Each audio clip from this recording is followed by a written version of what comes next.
Baik, kepada kelompok 7 untuk mempresentasikan hasil diskusinya terkait rekayasa per kelompok, rekayasa desain dipersilahkan.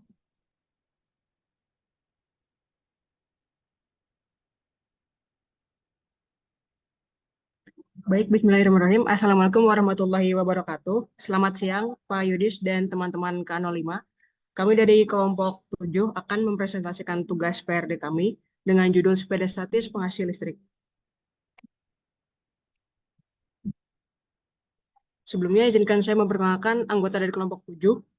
Yang pertama ada Aisyah Eka Ramadhani dengan NIM 1602360, Pio Amedio Rahmat dengan NIM 1602380, Ahmad Lutfan Riyadi dengan NIM 1602300, Givanya Bella Syafitri dengan NIM 160232225, Kayla Gianandita dengan NIM 160232555, dan Najma Khotimah Nurul Fajri dengan NIM 1602335. Baik, untuk latar belakang dari pembuatan tugas ini, itu adalah mahasiswa itu cenderung untuk terlalu sibuk belajar sehingga tidak sempat untuk berolahraga.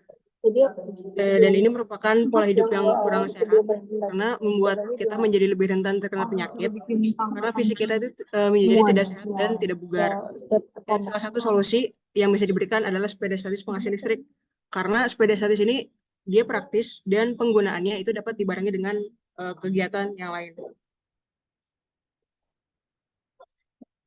Oke, selanjutnya ada tujuan. Yang pertama yaitu untuk memperbaiki pola hidup mahasiswa menjadi lebih sehat. Seperti yang kita lihat di ITB sendiri, banyak mahasiswa yang meluangkan waktunya untuk belajar, sehingga waktu untuk berolahraga sangat sedikit ataupun bahkan tidak ada. Selanjutnya itu untuk meningkatkan efisiensi waktu, karena kita dapat melakukan dua kegiatan sekaligus dalam satu waktu. Contohnya itu seperti kita bisa berolahraga sambil membaca buku atau juga sambil mengecas. Terus yang ketiga adalah untuk mengetahui pemanfaatan prinsip induksi elektromagnetik untuk pembuatan sepeda statis penghasil listrik. Selanjutnya untuk kelebihan dari produk ini yaitu penggunaan yang fleksibel atau dapat digunakan di berbagai kondisi cuaca, sehingga dapat diletakkan di ruangan semi outdoor. Lalu yang kedua yaitu ramah lingkungan, karena sepeda ini dapat menghasilkan listrik dari gerak, sehingga tidak akan menghasilkan polusi atau limbah yang akan mencemarkan lingkungan.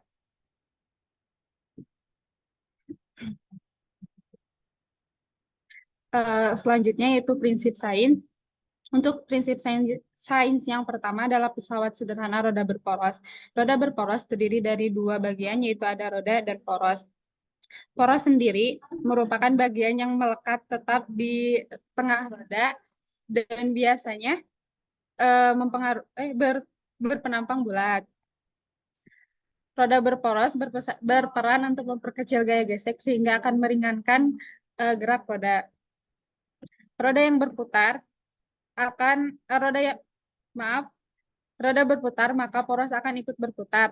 Besarnya putaran roda lebih besar daripada putaran porosnya. Prinsip kerja dari roda berporos ini adalah gaya kuasa bekerja pada roda yang lebih besar. Roda besar dalam sepeda statis ini adalah pedal, sedangkan gaya beban bekerja pada roda yang lebih kecil. Roda yang lebih kecil ini adalah cakram yang tersambung pada pedal. Roda berporos ini berfungsi untuk mempercepat gaya.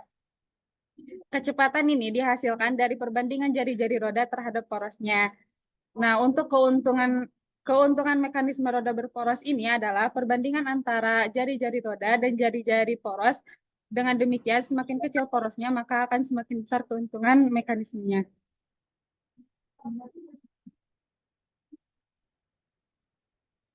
Selanjutnya saya akan menjelaskan mengenai induksi elektromagnetik dan lain-lainnya. Nah, pertama induksi elektromagnetik adalah gejala timbulnya arus listrik pada pengantar listrik akibat dari adanya perubahan medan magnet di sekeliling konduktor.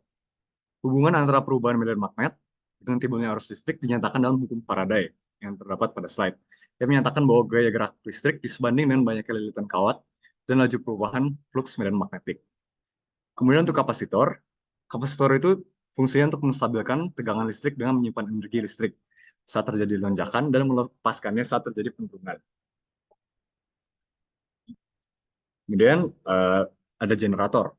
Nah, generator sendiri merupakan suatu mesin yang dapat mengubah energi mekanik menjadi energi listrik. Energi listrik yang dihasilkan pada alat ini disebabkan oleh adanya peristiwa induksi.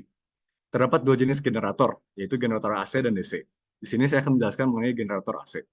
Terdapat 3 buah komponen penting dalam generator AC, yaitu kutub magnet, kumparan kawat, dan ring slip. Ketika kumparan kawat diputar dalam medan magnet, terjadi fenomena yang disebut induksi elektromagnetik, seperti yang tadi sudah dijelaskan. Medan magnet yang dihasilkan akan memotong kumparan, dan perubahan dalam jumlah garis medan magnet yang melintasi kumparan akan menghasilkan arus bolak-balik di kumparan tersebut. Generator AC menggunakan 2 buah slip ring, seperti yang terlihat pada ilustrasi di slide, yang dihubungkan ke masing-masing ujung kumparan. Desain seperti ini membuat kedua ujung kumparan tidak saling bersentuhan, hanya terhubung dengan satu slip ring secara terus-menerus. Sehingga ketika kumparan berputar, maka akan timbul aliran arus yang bolak-balik. Hal inilah yang menyebabkan ujung kumparan bisa bertindak sebagai positif dan juga sebagai negatif. Dengan adanya ring slip, generator dapat mentransfer energi listrik yang dihasilkan dari kumparan kawat ke luar. Kemudian ada metodenya. Untuk bahan-bahan yang digunakan itu ada sepeda statis, dinamo arus searah, strip board paralel, regulator 5 volt, dan 3 buah kapasitor, yaitu kapasitor elektrolit 16 volt 22 mikrofarad, yang kedua kapasitor elektrolit 35 volt 0,47 mikrofarad, dan yang ketiga kapasitor elektrolit 25 volt 2200 mikrofarad. Kemudian dioda bridge 1,5 ampere dengan 100 volt, dan terminal USB-C dan kabel. Kemudian untuk cara pembuatannya, pertama kita potong strip board menjadi bentuk persegi panjang dengan lebar 4 lubang dan panjang sekitar 25 lubang. Kemudian memasang 3 buah kapasitor dan regulator pada strip board. Selain kapasitor dan regulator, dipasang juga dioda bridge pada strip board dengan memperhatikan polaritasnya. Kemudian solder semua bagian pada strip board dengan hati-hati agar strip board tidak terlalu panas. Kemudian menyambungkan kabel USB-C pada perangkat yang sudah dibuat sebelumnya tadi, memasukkan perangkat ke dalam sebuah wadah dengan ukuran yang pas, kemudian menyambungkan perangkat ke hub dinamo yang sudah disiapkan sebelumnya, dan pasang botol dinamo sehingga pemutarnya berada pada belt sepeda statis. Kemudian produk sudah jadi.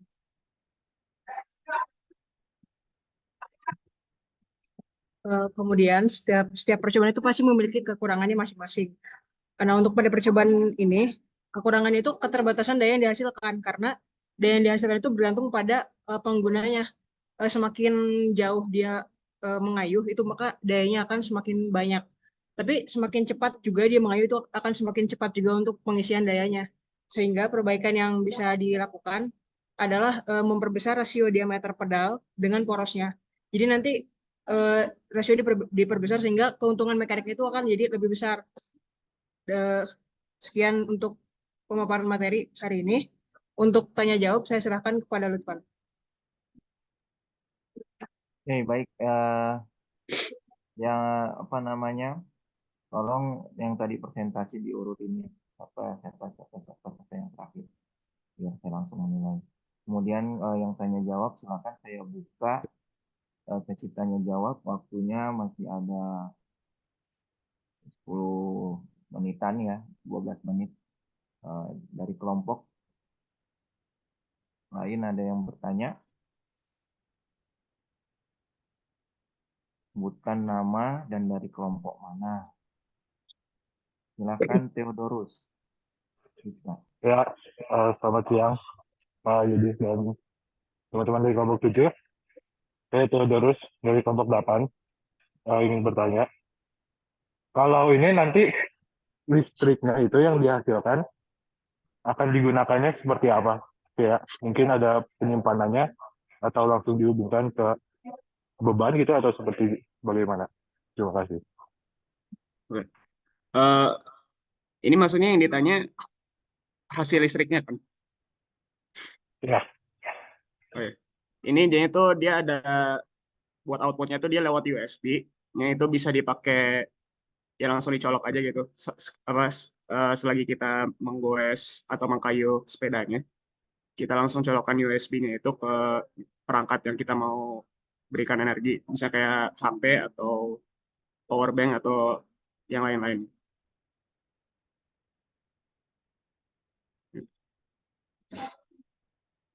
Sekian itu yang bisa saya jawab.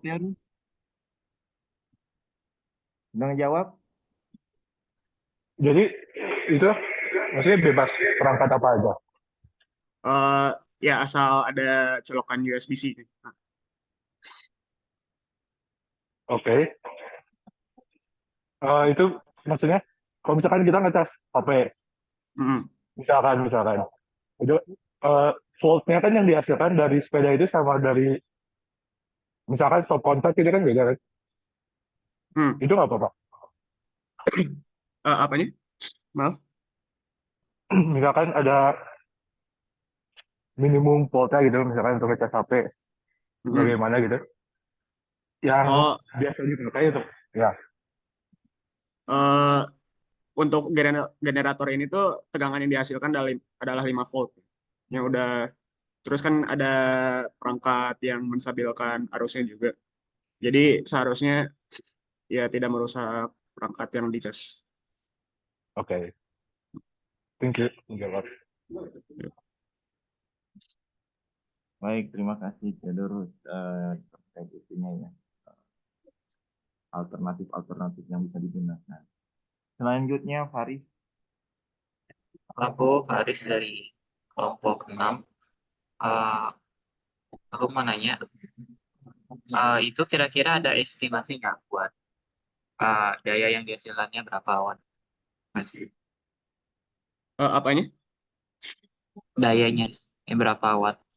Oh, eh se- sejauh riset saya ada yang sebenarnya sudah membuat eh, apa device mirip seperti ini hanya untuk sepeda yang bergerak beneran gitu, sepeda sepeda yang bergerak itu dia bisa menghasil kalau untuk ngecas HP dia bisa menaikkan persen baterainya 1% setiap 1 kilometer di kayu. Jadi kemungkinan untuk sepeda ini juga sekitar segitu daya yang dikeluarkan.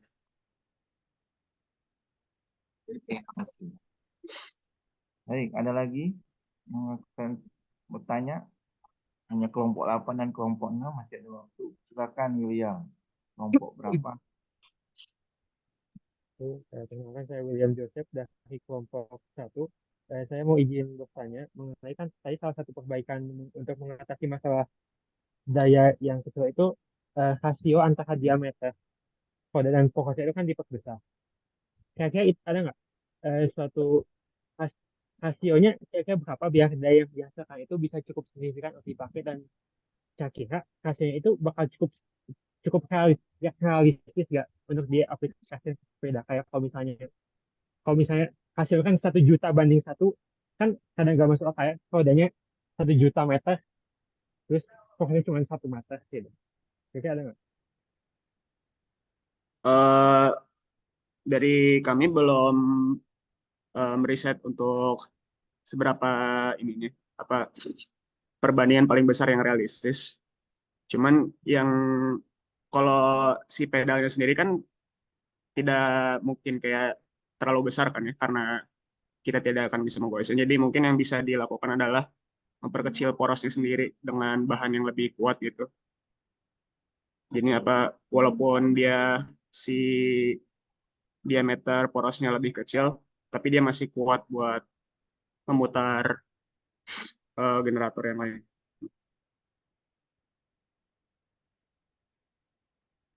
Apakah sudah menjawab? Sudah menjawab, makasih. William kelompok 1 ya. Iya Pak. Baik, ini saya berikan feedbacknya apa saja yang nanti tiap kelompok saya presentasi akan lakukan. Ya. Jadi yang pertama ada kebaruan yang Anda dapatkan apa, hal yang disukai dari presentasi, hal yang harus diperbaiki dalam produk yang dipresentasikan, kemudian kesan dari produk dan penjelasan presentasi yang diberikan, serta pendapat kalian terkait produk ini, terkait aplikasinya ke depan. Jadi 5 poin ini bisa dibuat narasi seperti abstrak ya dalam 1 halaman. Jadi kalian bisa berikan feedback terkait kelompok yang presentasi tiap sesinya. Baik, kalau dari saya ingin mau tahu ini sepeda listrik ya kan? Sudah pernah ada yang melakukan membuat sepeda listrik. Bedanya apa sih? Ya, kalau untuk dinamonya sendiri, sebelumnya sudah ada kayak misalnya yang dinamo buat menyalakan lampu gitu kan di sepeda yang berjalan. Namun kalau ya untuk proyek kami bedanya adalah eh, ini memakai sepeda statis bukan sepeda yang bergerak, dan juga output yang dihasilkan itu eh, dia arus satu arah DC-nya bisa dipakai buat misalnya mengecas HP atau perangkat lainnya. Sedangkan kan kalau yang sebelum-sebelumnya kayak yang buat sepeda bergerak, dia dinamonya tuh menghasilkan arus AC. Jadi hanya bisa untuk menyalakan lampu sepeda atau yang lainnya. Sekian.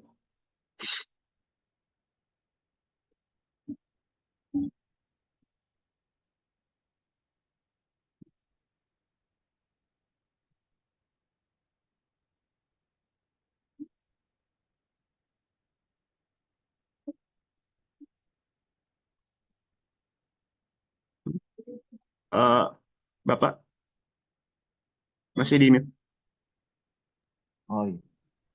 Ya itu tadi terkait ininya. Sekarang apa namanya? Ini apa bedanya? Jadi di generatornya ya, Hmm. dinamonya ya. Nah, kemudian kalau terkait eh, apa namanya? Generatornya sendiri itu ada limitnya nggak sih? Karena kan kalau dia terlalu berputar terus, ininya coba lihat tadi. Hmm. Kalau panas segala macam, kira-kira apa yang kalian lakukan kalau misalnya terdapat masalah ya dia kalau dia panas gitu ya, dia bisa rusak nggak atau bagaimana? Bagaimana cara menjaga kinerjanya masih stabil gitu ya? Hmm. Untuk mencegah panasnya gitu ya, Pak. Ya pasti akan panas, cuman kan Hmm. biasanya kadang ada efek sampingnya ya, dan bisa berasap dan lain-lain. Hmm. Kaitan dengan prinsip sainsnya itu, Mbak, tadi. Hmm. Eh, Kalau untuk penggunanya sendiri mungkin bisa kayunya jangan terlalu cepat. Terus untuk generatornya sendiri dan sepedanya, eh, ya, kami belum terlalu ini sih detail untuk itunya. Namun mungkin di rotor dinamonya bisa eh, hmm,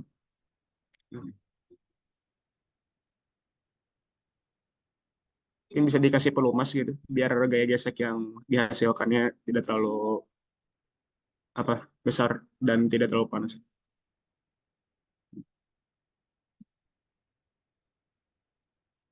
Ini.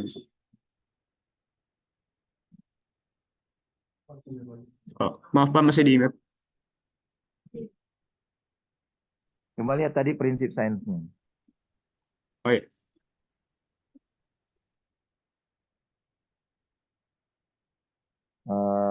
Tadi kan lebih ke generator. Jadi kalau dilihat di situ ada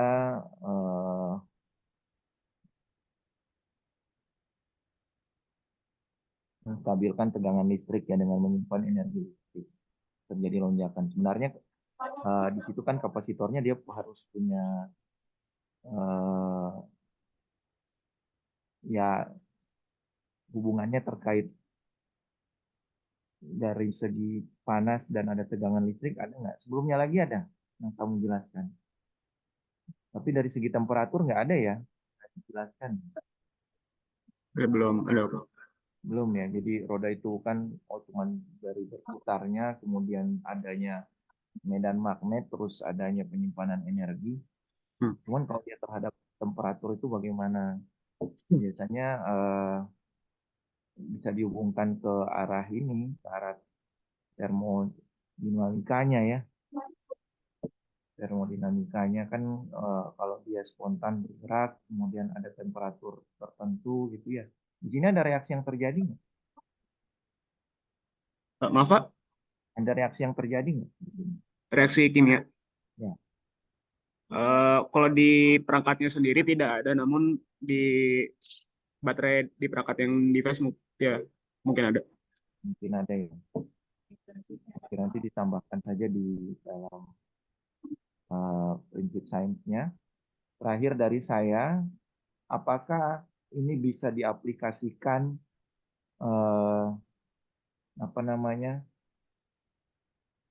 pada jarak-jarak tertentu atau pada bagaimana sepeda listrik ini? Biasanya sepeda listrik kan ya dipakai di perkotaannya.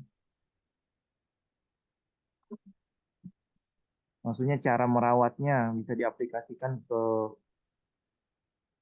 jenis-jenis sepeda listrik tertentu gitu, atau hanya sepeda listrik yang pada jaraknya cuma 1 kilo Pak, atau hanya di jalan kota gitu misalnya. Ada arah sana nggak? Untuk ini kita memakainya sepeda statis Pak, bukan sepeda yang bergerak. Oh iya. Berarti ada waktu pemakaiannya ya? Kalau dalam kenyataan ya mungkin ya. Bisa aja. Agar tidak terlalu panas ini.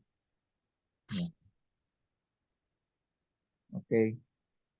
Baik, itu saja mungkin. Terima kasih untuk kelompok 7.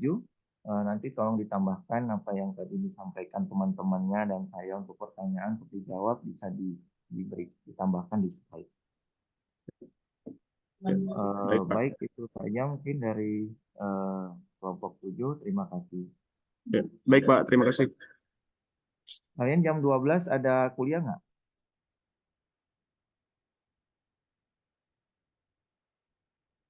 Nggak ada. Kalau nggak ada ya?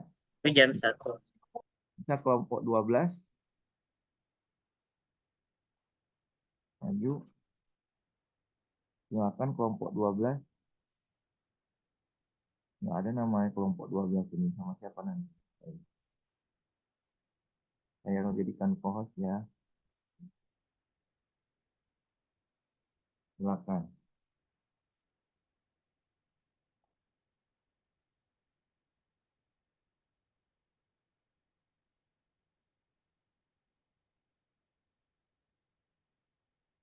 Tolong dituliskan siapa yang presentasi, urutannya, dan sifat tanya jawab.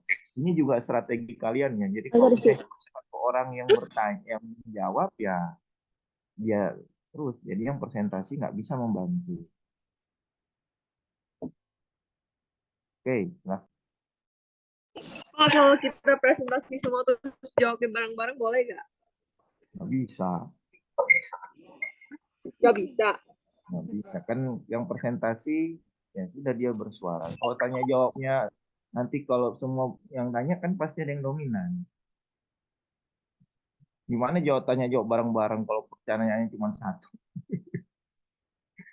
Sebentar ya Pak, tadi kita susunnya semua presentasi soalnya. Ya nggak apa-apa, yang penting di sini saling mendukung lah, mau presentasi dan tanya jawab. Presentasinya bagus, tanya jawabnya bagus.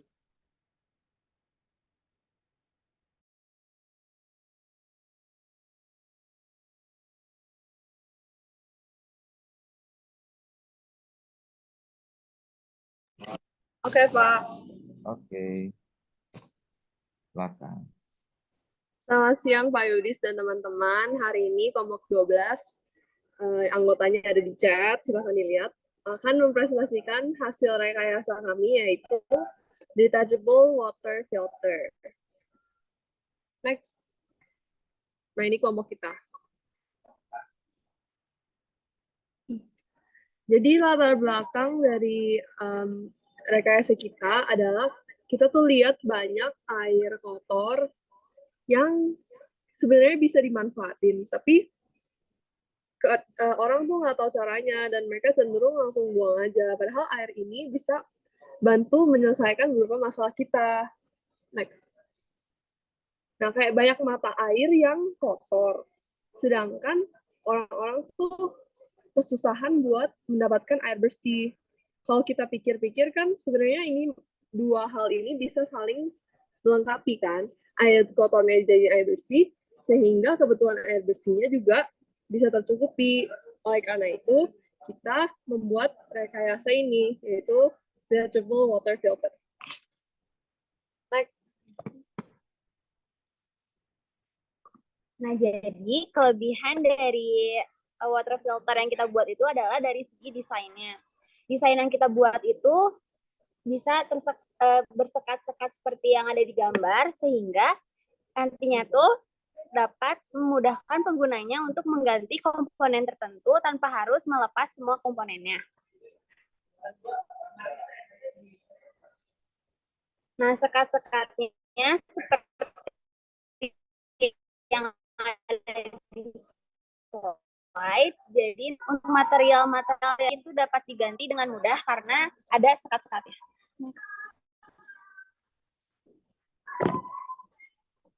Nah, untuk tujuan dari alat filtrasi yang kami buat sendiri adalah menciptakan alat yang memiliki tingkat efektivitasnya yang lebih tinggi, dapat dibuat dengan mudah oleh individu, sederhana dalam penggunaannya dan pembersihannya, sehingga dapat mengubah air yang terkontaminasi menjadi dapat digunakan oleh manusia. Selanjutnya metode. Nah, jadi teknik yang digunakan dalam penyaringan air ini adalah teknik filtrasi, di mana teknik filtrasi adalah teknik pengolahan air yang menggunakan bantuan dari media filter. Nah, jadi air kotor itu nantinya akan langsung masuk ke penyaringan awal. Nah, penyaringan awal ini berbentuk lingkaran dan mengerucut, yang di bawahnya itu terdapat lubang-lubang kecil yang berfungsi untuk menyaring material-material yang cukup besar yang terkandung di dalam air. Nah, selanjutnya air akan melalui sekat-sekat filter yang berisi komponen-komponen aktif. Di sini kami menggunakan kapas, kapur, kerikil besar, arang, dan pasir granit. Nah, setelah air itu sudah melalui sekat-sekat filter, air akan keluar melalui keran yang berada di bawah lapisan filtrasi. Selanjutnya, fungsi dari setiap lapisan filter yang kami gunakan. Yang pertama ada kapas atau biofoam. Nah, kapas ini berfungsi untuk menyaring partikel halus. Selanjutnya ada arang aktif. Di sini berfungsi untuk menghilangkan klorin, bertindak sebagai disinfektan dan menghilangkan bau.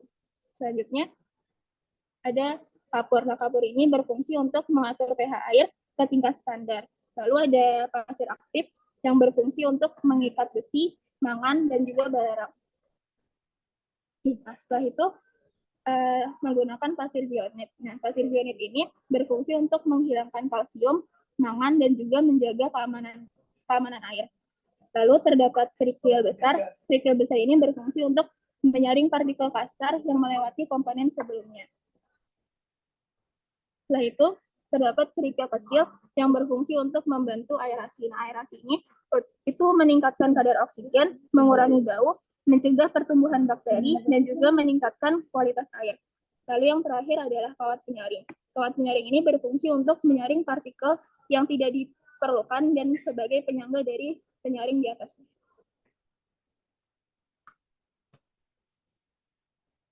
Oke, lalu di sini ada beberapa prinsip sains yang bisa yang diterapkan dalam filtrasi air ini. Dari filtrasi air ini kita menggunakan prinsip sains berupa fisika, yaitu ada sedimentasi.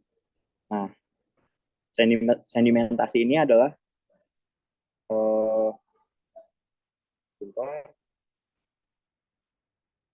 sedimentasi ini merupakan proses pengendapan bahan padat dari air olahan. Proses sedimentasi bisa terjadi bila air limbah mempunyai berat jenis yang lebih besar daripada air sehingga mudah tenggelam. Nah, partikel padat dalam air ini mengendap di dasar sehingga menggunakan gaya gravitasi. Hal ini kemudian dapat dipisahkan dari air bersih di atasnya. Lalu ada perbedaan tekanan. Perbedaan tekanan menyebabkan cairan mengalir melalui media filter dan meninggalkan zat padat di belakang. Lalu ada prinsip difusi. Difusi sendiri yaitu proses yang dihasilkan dari gerakan molekul di mana aliran berpindah dari daerah konsentrasi tinggi ke konsentrasi rendah. Prinsip ini digunakan pada membran semi-permeable. Membran ini memungkinkan air dari zat terlarut kecil untuk melewati dan menyisakan zat yang besar. Lalu ada absorpsi dan adsorpsi ya. Absorpsi merupakan proses penyerapan bahan-bahan tertentu dengan penyerapan tersebut. Air menjadi jernih karena zat-zat di dalamnya diikat oleh absorben. Nah, dan adsorpsi ini merupakan penangkapan atau pengikatan ion-ion bebas di dalam air oleh absorben. Nah, absorben ini berdasarkan dari material-material digunakan, contohnya kayak ada arang, kapur, terus ada pasir-pasir kerikil kecil dan sebagainya. Lalu ada penjernihan air dengan aerasi. Nah, aerasi ini merupakan suatu sistem oksigenasi melalui penangkapan O2 dari udara pada air olahan yang akan diproses. Nah, materialnya yaitu seperti kerikil kecil, terus lagi ada kapur, ya, dan itu. Next. Lalu di sini ada perancangan desain alatnya dan ukuran-ukurannya. Di sini dari tampak depan terlihat kalau ada semacam 1, 2, 3, 4, ada 9 sekat yang masing-masing sekatnya itu berukuran sekitar 69,4 mm atau 6 cm, dan ukuran besar dari alat filtrasi ini sekitar 1 meter lebih 6 cm. Terus juga lebarnya sekitar 69 cm, terus ya sini lebarnya juga sama 69 cm juga. Terus ini dari tampak atasnya si saringannya itu berukuran sekitar 66 cm, terus dari belakangnya juga kurang lebih sama dengan yang sebelumnya. Boleh yang sebelumnya. Nah, ini kan kita ada sekat-sekatnya ini. Nah, sekat-sekatnya itu bisa dilepas pasang. Nah, lepas pasangnya itu pakai semacam seperti laci gitulah, ada pengaitnya, dan karena di setiap lacinya itu bakal kita taruh material-material untuk memfilternya itu, di setiap lacinya itu alasnya tuh menggunakan penyaring atau semacam jaring pengayak itu dengan ukuran yang berbeda-beda tergantung si material yang dipakai di lapisan tersebut.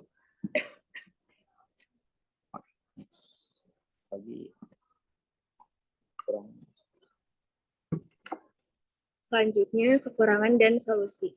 Yang pertama, belum mampu menghasilkan air layak minum. Karena sebenarnya tujuan kita membuat filtrasi air ini tuh air kotor menjadi air bersih yang bisa digunakan kayak misal buat mandi atau buat nyuci baju, dan bukan untuk dikonsumsi. Nah, tapi solusi untuk kedepannya, sistem filtrasi air itu harus menggunakan proses sterilisasi ultraviolet atau ozonisasi untuk memastikan air benar-benar aman untuk diminum. Yang kedua, bentuk alat yang besar sehingga tidak efektif untuk dibawa. Nah, solusinya untuk kedepannya bisa dibuat bentuk yang lebih minimalis lagi sehingga bisa kalau misal ingin dibawa-bawa kemana-mana tuh bisa digunakan. Sekian presentasi dari kelompok kami. Jika ada yang ingin ditanyakan, dipersilakan. Oke, siapa aja yang presentasi?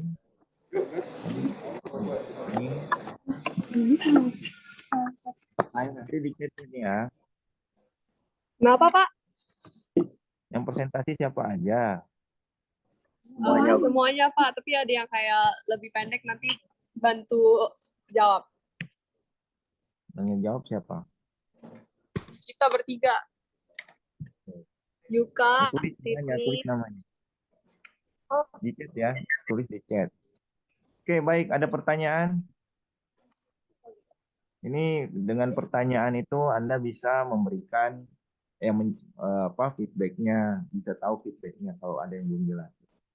Silakan Timothy Niels, kelompok berapa? Tes, saya dari kelompok 8. Mau bertanya, jadi tadi menurut saya udah bagus kayak desain, kayak udah rinci banget. Yang saya mau nanya tuh, kan untuk setiap kali menggunakan material absorbensi kan ada kapasnya dulu. Nah, kalau kapas kan secara umum setahu saya tuh kayak gampang kotor. Jadi apakah ada kayak kapas khusus yang digunakan atau apakah kapas yang digunakan tuh kapas yang bisa kita temukan? Karena kalau kayak gitu saya takutnya perlu diganti tiap hari gitu kalau misalnya digunakan banyak. Jadi kalau misalnya diganti tiap hari kan kayak kurang ekonomis gitu. Jadi itu gimana tanggapannya ya?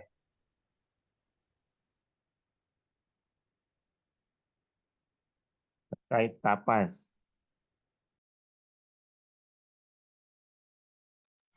Oke. Thank you Timothy atas pertanyaannya. Jadi kapas yang kita gunakan itu kapas biofoam. Dia teksturnya lebih tebal dari kapas biasa. Nah, tapi karena sistemnya kita bisa tarik-tarik gitu ya lacinya, jadi kalau kotor pun lebih gampang buat dibersihin gitu. Jadi tujuan desain ini supaya gampang dibersihin dan kapasnya lebih tebal, jadi lebih efektif overall buat pembersihannya. Terima kasih.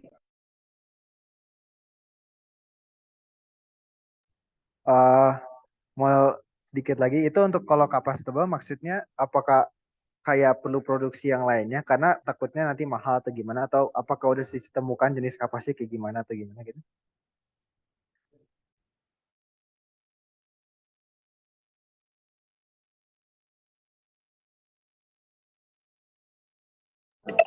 Kok kapasnya masih harga normal, kapas normal gitu, cuman emang beda jenis aja dari kapas biasa yang tipis.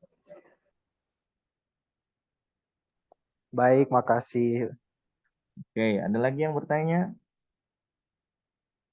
Pak Linda, silakan. Kelompok berapa? Perkenalkan, nama saya Valinda dari kelompok 4. Jadi kan tadi ngelihat dari ukurannya tuh nggak besar-besar banget ya. Berarti itu tuh kemungkinan digunakan untuk menyaring air kotor yang udah ada di kamar mandi gitu kan.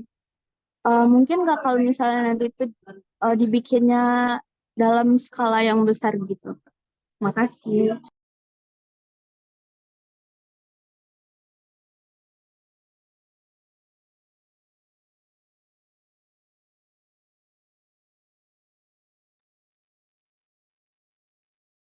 Bisa dengan skala besar nggak? Ada perhitungan debitnya nggak?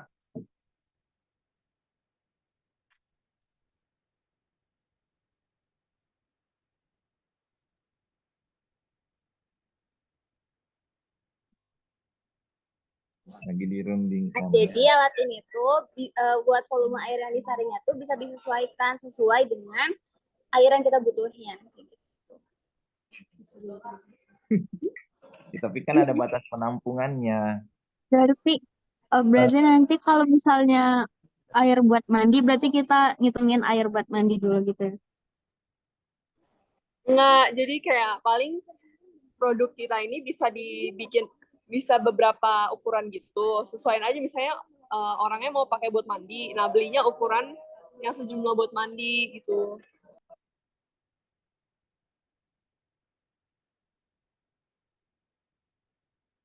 Oke. Ada lagi yang bertanya? Oke, Alfat. Saya kelompok 10, Pak. Mau tanya, ini kan ngefilter air ya. Jadi nanti itu di bagian-bagiannya itu perlu diganti setiap berapa kali penyaringan atau malah mungkin nggak perlu diganti gitu. Itu, Pak.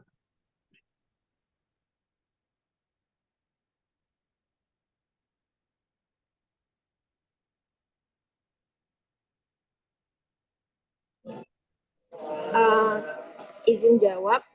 Kalau jumlah berapa kali disaringnya itu tergantung pada bahan yang akan disaring dan berapa kali pemakaiannya serta ukurannya juga. Lalu misalnya kalau kita mau ngeganti si filtrasinya juga, karena misalnya kita ngegunain material luarnya itu dari akrilik, jadi bisa mungkin kelihatan juga dari luar ini udah kotor atau enggak gitu. Jadi bisa dilihat lah kira-kira kapan kita harus ngeganti si material ini, tiap berapa kali, atau enggak juga misalnya ini kan filtrasinya awal-awal udah bersih nih, tapi pas udah kita ngefilter air yang lain kok airnya masih belum jernih, kita berarti harus mastiin kalau si materialnya harus diganti lagi gitu. Itu sih mungkin kapan harus digantinya. Itu gantinya barengan ya atau ganti satu-satu? Oh. Ada lagi pertanyaan?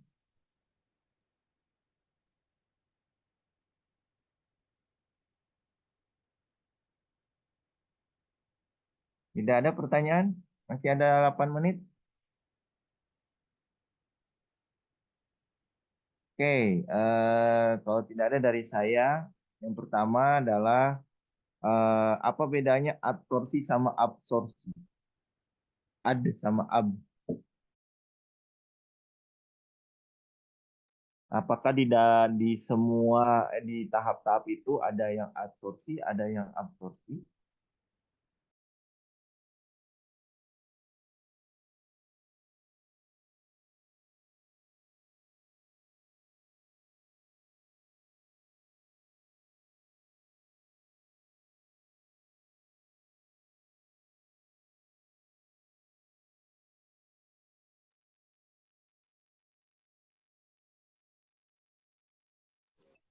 Oke, kalau di sini sih sesuai tadi yang prinsip saya yang tadi dibilang, kalau absorpsi itu kan bukan proses penyerapan bahan-bahan tertentu dengan penyerapan air menjadi jernih dengan zat-zat ikat, yaitu absorben.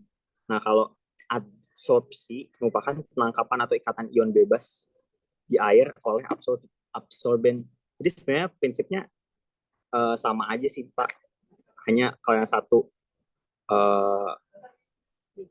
penyerapan, yang satu pengikatan ion gitu. Terus mungkin ada tambahan lain. Jadi perbedaan utamanya itu antara adsorpsi dan absorpsi itu adalah lokasi di mana zat-zat tersebutnya terjadi. Ada yang pada permukaan. Kalau permukaan itu adsorpsi. Kalau absorpsi itu pada dalam dasar air. Ya, jadi akan nyambung adsorpsi itu nyerap di permukaan. Karena kan kalau nyerap permukaan kan dia hanya jenuh di permukaan saja. Tapi kalau absorpsi dia jenuh keseluruhan. Artinya ya itu harus cepat diganti kalau udah jelek sekali kan. Kemudian di sini prinsipnya ada filtrasi juga ya.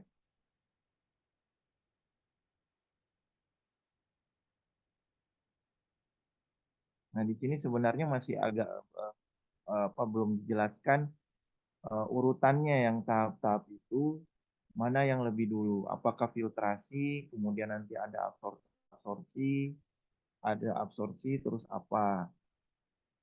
Terus ada penukar ion. Kan kalau penukar ion kan bukan prinsip, dia kan prinsipnya partisi ya. Jadi yang kayak gitu bisa dijelaskan tiap tahapnya. Sama yang kedua, tadi nyambung ke debit ya. Kira-kira debit air yang digunakan itu harus semua penuh dulu berapa lama? Apa bisa harus diisi? Apa bisa continue nggak diisi terus keluar atau dia tuh penuh dulu atau bagaimana? Pernah tahu tentang ini nggak kromatografi gitu? Jadi dia memisahkan, tapi dia harus penuh dulu. Ini nggak boleh kosong. Jadi harus penuh terus, baru dia dipisahkan. Atau bagaimana? Cara pemisahannya. airnya selalu ada, selalu penuh itu tongnya atau bisa kosong? Harusnya bisa mengalir terus sih pas soalnya kita fokusnya di kayak filternya. Jadi kayak air terus mengalir sampai mungkin kotor baru diganti. Tapi kalau misalnya kosong juga nggak apa-apa gitu. Terus kalau misalnya airnya kayak udah ada dan sampai habis, itu macam juga bisa. Nah, ini yang terakhir mungkin rata-rata ini biasanya dipakai di mana, kebanyakan di rumah kah, di industri kah, atau di mana? Di pabrik kah layak digunakan?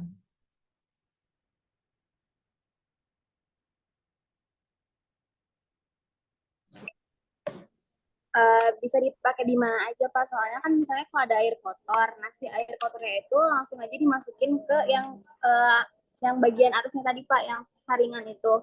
Jadi misal kalau air yang kotornya itu air sungai, berarti airnya bawa dari sungai terus dimasukin ke si alat filtrasi. Ya tujuan kita kan karena ukuran kita itu 1 meter, kayak mungkin buat pemakaian di rumah. Berarti semua limbah bisa? Iya, hati-hati ya, karena karakteristik limbahnya itu bisa beda-beda. Kalau misalnya hanya air sungai, ya tapi air sungai yang seperti apa? Ada nggak yang dia tidak bisa saring? Masa langsung tiba-tiba bersih? Nggak mungkin. Pasti ada. Apa itu dengan itu langsung semua air bisa diminumkan? Belum tentu, harus dicek dulu kan? Nggak bisa semua air Pak, kalau air limbah dari pabrik itu nggak bisa. Pokoknya air yang mengandung kayak bahan kimia gitu nggak bisa. Di sini tuh fokus penjernihannya tuh ke air yang kayak air tanah kotornya, terus air sungai yang air yang keruh-keruh kayak yang tadi ada di latar belakang itu Pak. Oke. Oke, dari perancangannya sudah bagus, cuma dari segi sainsnya, kegunaannya itu belum terlalu dijelaskan tahap-tahapnya itu untuk apa tadi. Terus jenis air limbahnya yang bisa terpisahkan yang mana saja, karena banyak sekali di dalam air kotor itu terkandung kan ada bakteri, ada logam berat, ada polutan organik juga, kemudian ada minyak. Nah, yang kayak gitu kan harus dipertimbangkan apakah masih ada atau tidak, dan pengaturan pH-nya juga kira-kira apakah ini sudah teruji atau belum. Uji maksudnya sudah dilakukan secara eksperimen atau belum? Atau masih rancangan aja? Izin menjawab Pak, ini kan karena alatnya kan pasti udah pernah dibuat oleh berbagai orang dengan berbagai cara juga, dan filtrasi ini tentunya udah terbukti juga. Tentunya ya kita harus mau nggak mau mencoba eksperimen ini juga. Tapi dari kebaruan yang kamu lakukan apa sih? Lebih ke arah mana? Desainnya Pak. Jadi kita tuh pengen ngebuat alat filtrasi, tapi filtrasi yang bisa ditarik bisa diubah, diganti tanpa harus ngubah urutan filtrasi yang lain. Kan kalau pada umumnya kan filtrasi yang lain kan udah langsung ketumpuk-tumpuk, itu nggak bisa diganti. Kalau misalnya mau diganti harus ganti yang lain lagi, dan itu kan ngebutuhin biaya tambahan karena harus ngeganti semuanya. Sedangkan ini kita cuma bisa desainnya tuh bisa ngeganti salah satunya atau beberapa doang gitu. Jadi kalau terbukti pasti tentu aja udah terbukti ngubah air yang kotor, contohnya air sungai yang air tanah gitu jadi air bersih. Tapi poin kita di sini tuh gimana desain dari si alat filtrasi ini bisa diganti gitu dari materialnya, karena misalnya udah kotor dan sebagainya gitu Pak. Oke, jadi ini lebih ke desainnya. Jadi aplikasinya masih bisa yang lain, tapi dari segi mungkin maintenance-nya ya juga bisa berbeda ya, karena desainnya juga akan yang kalian sampaikan juga berbeda. Oke, baik, mungkin itu saja untuk hari ini. Terima kasih untuk kelompok 12. Jadi tolong nanti perbaikan dan pertanyaan dari audiens dan saya bisa ditambahkan di slide saat pengumpulan. Pak, Ya, izin tanya Pak, jadi masukan dari Bapak tuh tentang prinsip sainsnya sama kegunaannya di mana gitu ya? ya, ya tadi itu kan prinsip sainsnya belum terlalu jelas, hanya lebih ke teori ya. Tapi yang kamu mau rekayasa desain itu yang mana gitu? Karena kalau dilihat itu kan semua ada filtrasi, ada sedimentasi, ada sosial. Itu semua ada tahapnya. Tapi dari segi yang dari kebaruan yang kamu tonjolkan, apa bisa lebih detail kan? Kalau tadi kan ada gerak apa namanya elektromagnetik dan lain-lain ya, ada hubungannya. Nah itu tadi beda. Kalau yang kamu jelaskan itu lebih ke teori-teori saja, belum bagaimana sih air itu masuk terus kayak gimana terjadi gitu. Oh, oke Pak. Makasih Pak. Makanya tadi juga yang sebelumnya yang terkait temperatur belum jelaskan ya. Jadi kalau efek dari temperaturnya bagaimana kalau dia panas. Nah, itu mungkin contoh yang tadi saya sampaikan. Baik, di sini kita sudah selesai untuk apa namanya presentasinya. Jangan lupa absen. Sudah saya buka. Sudah saya tutup malah. Ada yang belum absen? Semua sudah ya. Oke, itu saja. Nanti kita kembali di hari Selasa depan, ya, untuk 2 kelompok lagi. Sementara kita untuk kuliah hari Selasa saja dulu ya, karena melihat waktu susah. Jadi Selasa, kata William tadi ada Selasa pagi, siang dan Selasa sore ya. Cuman untuk Selasa sore kemungkinan baru dilakukan di 2 minggu kemudian. Karena sudah ada jadwal untuk kegiatan yang lain untuk saya. Nanti saya tanya ke Pak Zul apa bisa untuk menggantikan di tanggal hari Selasa. Jadi mungkin Selasa